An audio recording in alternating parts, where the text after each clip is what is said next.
He who wears the suits makes the decisions, right? Today, I have a man who wears dapper suits and is the Director of Communications, Dr. Michael Sibley. He will be discussing his latest contributions to the state of Alabama. Hey, Dr. Sibley, how are you doing today? I am great. How are you? I'm amazing. Thanks for coming today. It's Thanks amazing to see you. I see you have a beautiful suit on, as usual. I want to say first a lot of people know you around Alabama. Of course, you're the Director of Communications, but not only that, but you have colleagues and coworkers who constantly recommend me to see you just to learn the ins and outs of the communications field. So with that being said, out of all the major accomplishments in your life, what is the most important one or prominent one that make people, you leave that impression on them? Wow, thank you. First of all, it doesn't seem like I've been around that long. I guess Really? I have, and I didn't know that I was recognized by as many people, but I appreciate that. I'm hesitant to say that there's any particular accomplishment that I did exclusively. You know, everything that we do at the State Department of Education is a team effort. I have a fantastic staff that assists me in making sure that we get information out to the public, information about the people and the policies, and the practices that involve K-12 education in the state of Alabama. Most recently, though, one of the things that we put together, an initiative that was started in the communications office with the State Department, was putting together a weather notification system. Okay. It was a situation where we saw a need. We very often had situations where the governor's office or another governmental entity would call and say, how many schools are closed, or how many schools closed on December 10th. Right. And there was no one way for us to collect all that information. There was no one area that collected all that. So we put together an online systems where local superintendents can log in and give information about when their schools will be open or closed, or if kids are going to be delayed, or what have you, so that everyone, whether it's the news media or parents or government officials, everyone would have one source that they could go to and see a consistent reporting of what's open and what's closed. And when you have inclement weather and things that we've been experiencing around here, it's just helpful for the public to have that information all in one place. Okay, you all are doing it big. We're trying. Okay, I definitely think that's an amazing idea. I know you mentioned that while we were in class. Speaking of, what real life experiences made you consider taking the position as the Director of Communications?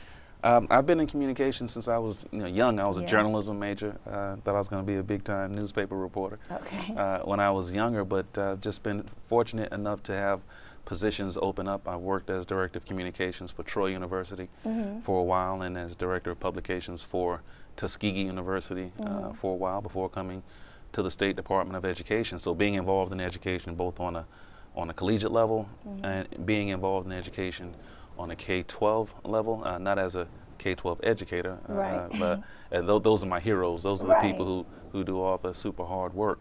But as someone who looks at the policies and practices that surround K-12, it's just been what I've done all of my professional career in one extent or the other. So, but the world is changing.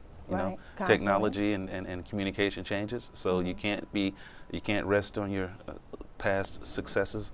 You have to try to stay keen and stay up to date on what's happening, and the most effective and the most contemporary methods of communication.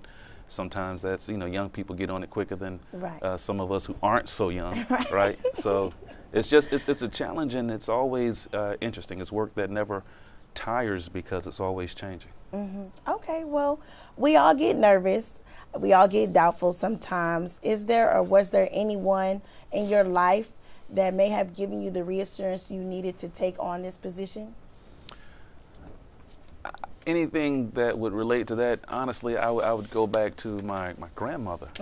And she, of course, she didn't know anything about this specific position, but she was the person that would always give me, confidence, always give me compliments, always tell me what I couldn't do, and was a a realist in terms of her constructive criticism. Mm-hmm. If I did an interview or something, she'd call me and say, you know, you could have did better than that, and wipe your forehead, and you know, all the advice that grandmothers who care can give. Mm-hmm. But she was a person who I've been blessed to have great parents and everything else. But my grandmother, my maternal grandmother, was the person who I think made me think college was a reality. I wasn't one of those people who grew up in a situation where it was a foregone conclusion that I would go to college.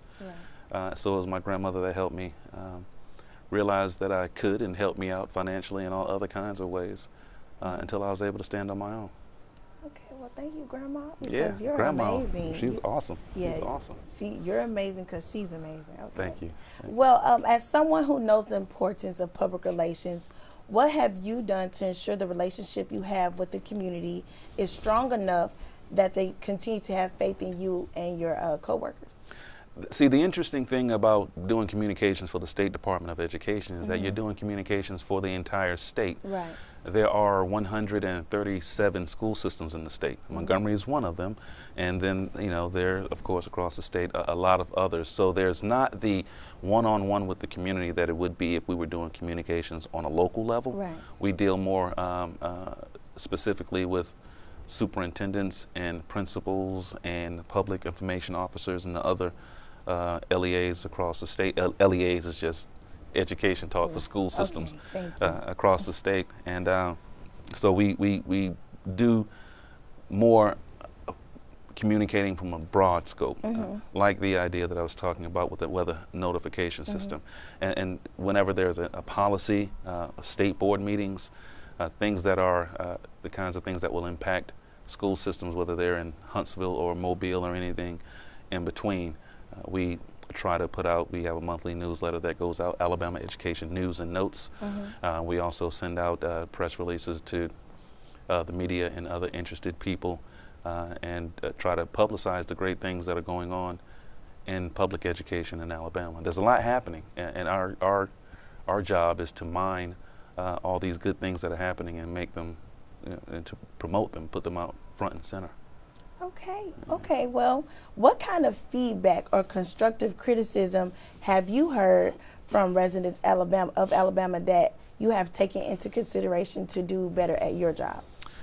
Oh, it comes in. It comes in sometimes, and it's appreciated, because if you ever think that you're doing your job perfectly, then it's time for you to do something else. Right. There's always room for improvement, and there's always some validity to constructive criticism.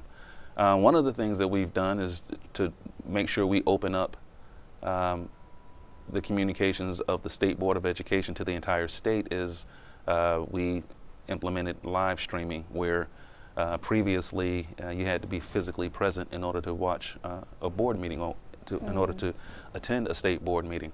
Now we've put in a live streaming service where people, whether they're in Huntsville or Mobile or any of the far reaches of the state, can have essentially a virtual seat in the state board meeting by logging on to a link where they can see and hear and sort of be a part of the atmosphere.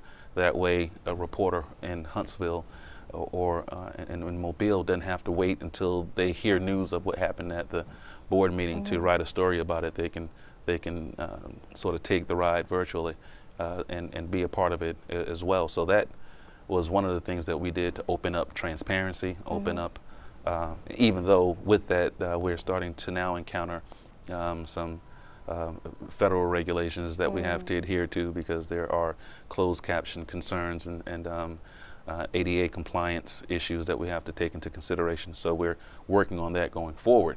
But the idea ultimately was to provide transparency and open up our state board meetings and other functions of ours to the public. So we have meetings and state board meetings and other kinds of official functions that we do live stream so that everyone can see. So how effective has that been, trying to get maybe Huntsville or Birmingham to be able to see the board meetings or the journalists see the board meetings so they can report to who they report to? It's been pretty effective. We have, there are always those unintended consequences, and one of them is that we did it so that people who are far distance away can have access, because very often media outlets don't have the resources to send a camera person or a reporter down to Montgomery from some of the stations that are far away. But one of the unintended consequences that we've noticed is that people who are local even sometimes don't come to the meeting because they can sit home and watch it on TV or on their computer. So but that's not a bad thing. We wanted to make the situation as convenient and as transparent as possible for people who want to be involved in what's happening in public education, and we managed to do that through that effort. Okay. What else do you think the residents of Alabama need from the Department of Communications to ensure both groups are sharing the same goals for the state? It's a constant work, but what we need to do is continue to communicate as much as possible, continue to put information out there. We try to utilize our social media. We have a Facebook page and a Twitter account, of course, and a YouTube account.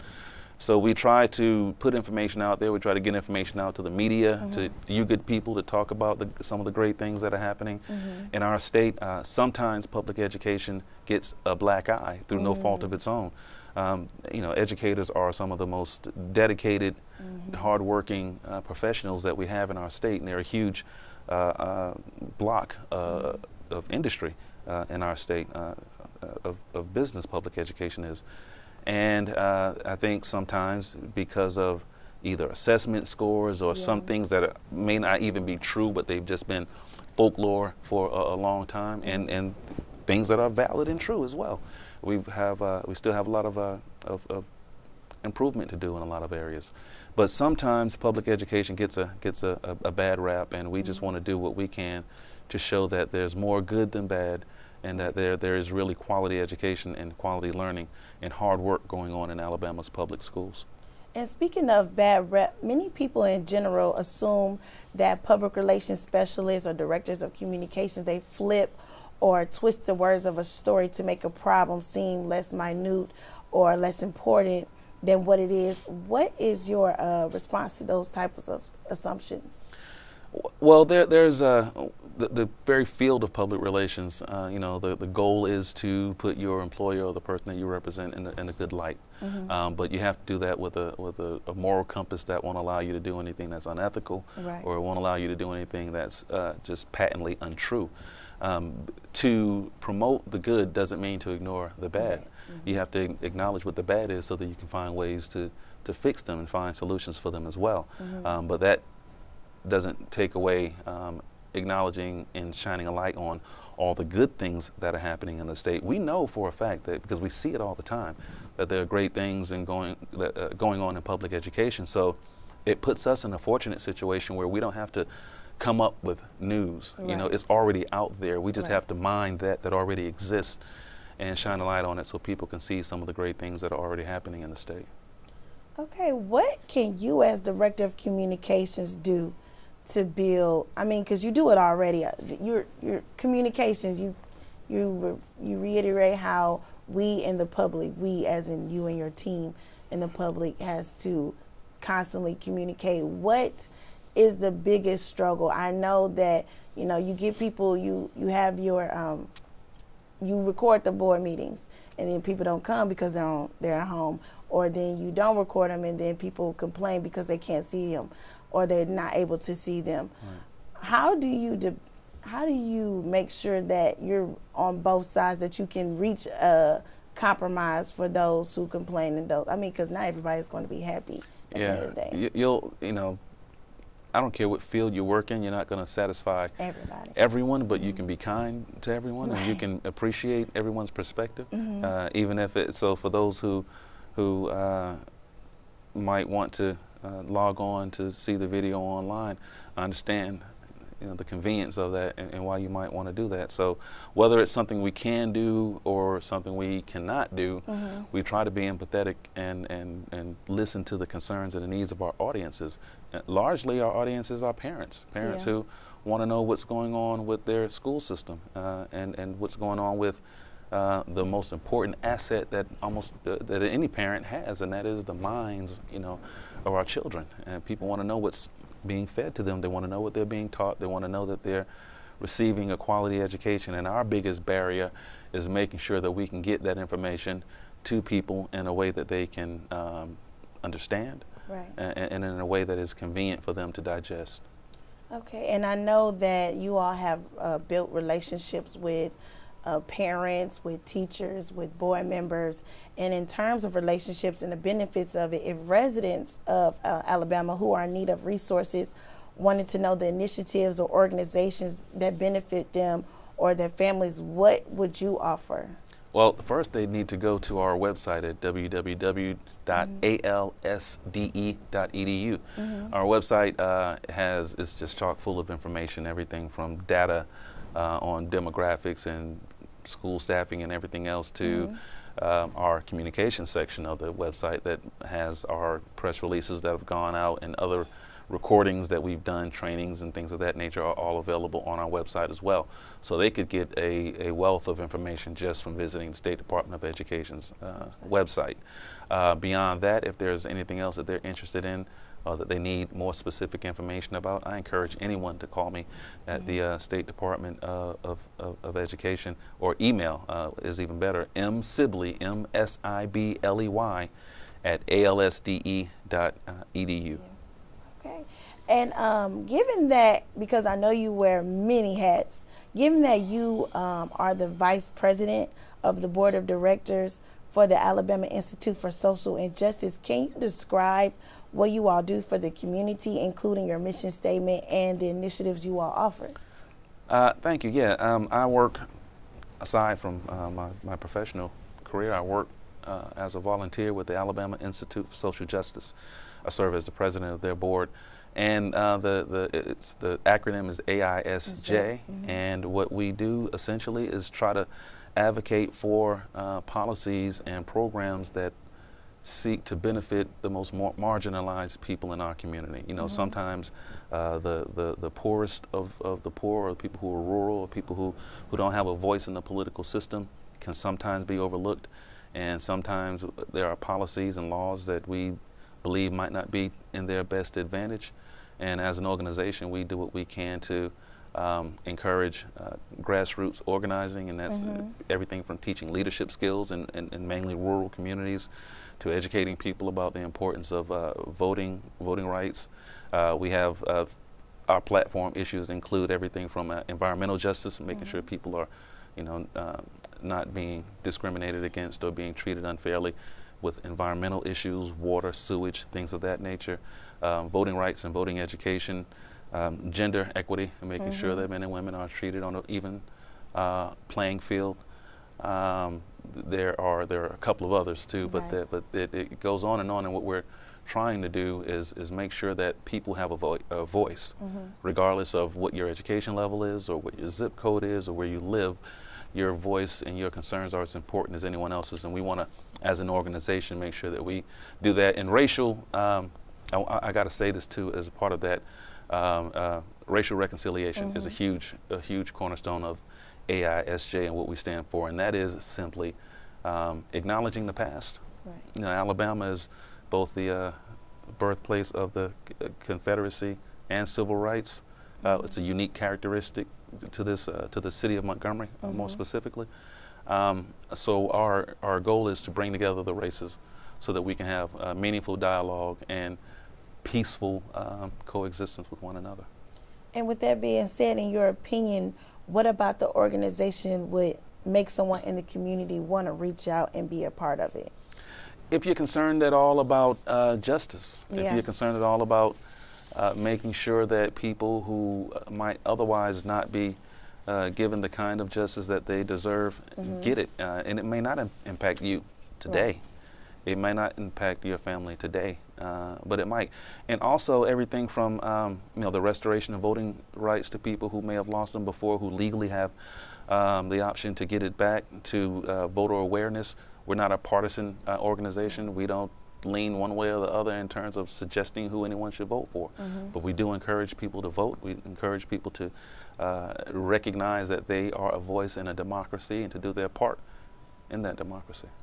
Okay, and if someone in the community wanted to get involved with AISJ, what steps do they need to take to ensure they can actively participate in the initiatives?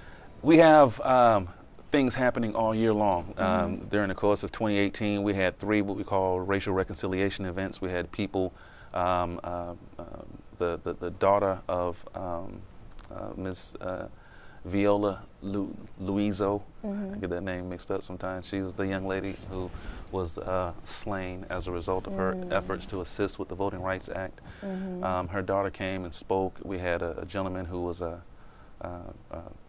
admitted racist who saw the error in his ways and wrote a book about his conversion and how he came back to respecting everyone's life, and he came and spoke to us. We had some of the freedom riders, original freedom riders who are still alive, to come to Montgomery and to talk to us about their experiences. So these things happen, and people can take advantage of those and get involved and see all of what AISJ has to offer. I would advise that they go on, just Google the website is alisj.org,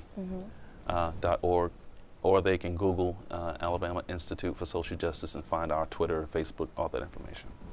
And what makes this organization different from those such as the American Civil Liberties Union and the Center for Constitutional Rights? There are 2 extremely active organizations, and they cover similar topics to AISJ.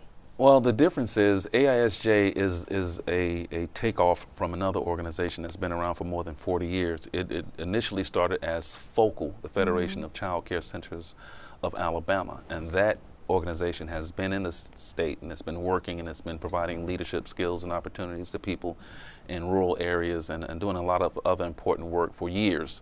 About 3 years ago, Ms.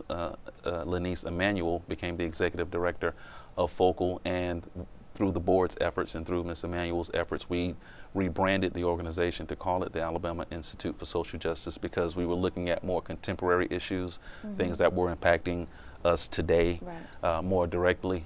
So we're different in that we've been around for a while, and we're not partisan. I got to stress that, and it's not an organization that is exclusively intended for black people or for white people or for Republicans or for Democrats. It's someone who can put all that aside and come together for the purpose of unity as a race, a human race, as opposed to all the division that we see in our country, unfortunately, these days. Right. And how has your role of being vice president and being the director of communications for ALSDE intersected at one point? Well, the 2 are separate. One doesn't have anything to do with the other. What I do with AISJ is my consider a civic responsibility and a civic role. Other than that, there are certain things that you just know about working in an education realm that might be of some interest in another setting. But for the most part, the 2 are mutually exclusive, and so there's not a whole lot of overlap with that. And would you, because you work in education, would you at one point want them to intersect at all? Because let's say something is struggling through being director of communications for ALSDE, but you can have the voice through AISJ. Would you want that to intersect at all? I don't think so, because the State Department of Education has practices and protocols in place that address the kinds of concerns that people might have. There are people who work in all areas, including prevention and support with the State Department of Education. There are a lot of federal policies and regulations that have to be kept in place to ensure equity when it comes to public education.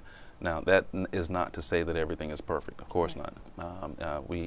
I think, would do ourselves a favor to give a nice hard look at how education funding is done in this state and how equitable it is.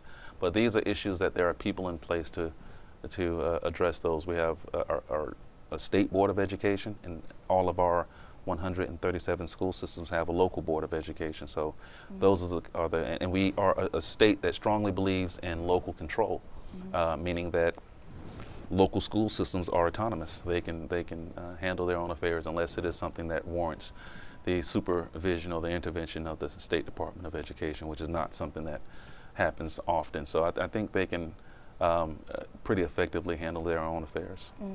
And with intersecting being in topic right now, and I know that, I mean, you do VP, you're the Director of Communications, and you're also my professor at Alabama State University. What made you, I know you got your PhD there, what made you come back and become a public relations campaigns professor at ASU?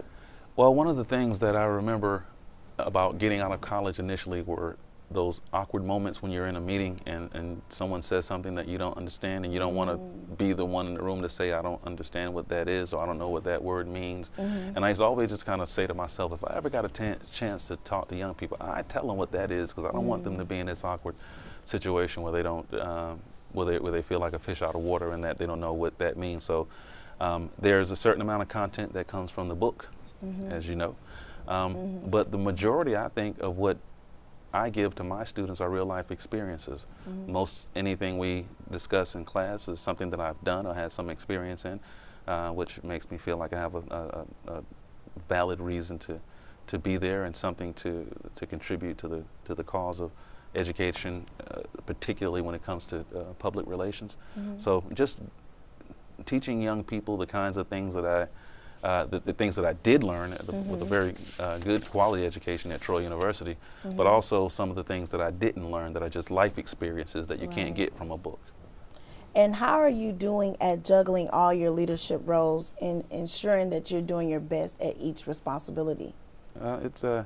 It can be challenging sometimes. I'm getting on up there in years, so making sure that I jot things down and use my calendar and set reminders.